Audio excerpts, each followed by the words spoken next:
위염, 위궤양이 위암으로 발전할 가능성은 얼마나 되나요?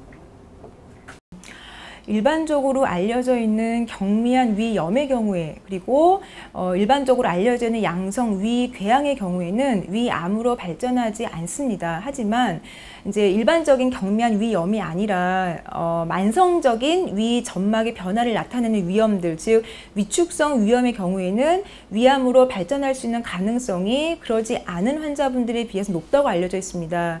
위축성 위염이라고 하는 거는 단순히 위에 염증이 있는 그런 상태만을 반영하는 것이 아니라 위가 만성적으로 어떤 자극을 받아서 위 점막이 얇아져 있는 상태를 표현하는 거고요. 그게 좀 더 진행을 해서 장이 어떤 소장이나 대장과 같은 그런 장 상피식으로 세포가 전환하게 되는 것이 그 다음 단계에 해당하는 장상피 화생이고, 그와 같은 장 점막의 상태에서는 안 좋은 세포, 암세포와 같은 것이 발생할 가능성이 훨씬 높아지기 때문에 그런 만성적인 위 점막의 변화를 나타내는 위염에 있어서는 위암으로 발전할 수가 있겠습니다. 따라서 위축성 위염이라거나 장상피 화생으로 내시경 소견이 나온 환자분들은 그렇다고 그게 반드시 위암으로 발생할 수 있다는 거에 너무 겁을 먹으실 필요는 없지만, 본인이 아무래도 만성적인 자극을 받은 위 점막을 가지고 있다라고 하는 것을 인지를 하셔서 제일 중요한 거는 정기적으로 내시경을 받으시는 게 굉장히 중요할 수가 있고요. 또 만성적인 위 점막에 자극을 줄 수 있는 부분들, 물론 헬리코박터가 원인이 될 수가 있을 것이고, 어떤 생활 습관들, 굉장히 짜고 타고 술, 담배, 이와 같은 식습관에 대한 개선이 필요할 수가 있겠습니다.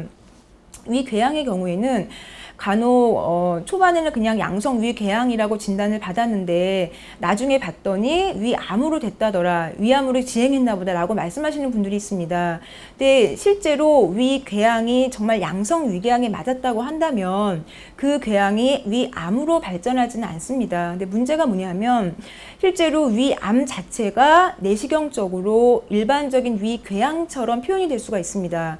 더더군다나 활성기의 경우에, 활동기 위궤양의 경우에는 내시경적인 외모상으로, 외관상으로는 이게 양성 위궤양인지 아니면 위암이 위궤양처럼 표현된 모양인지를 완전히 감별하기 힘들 때가 많고요.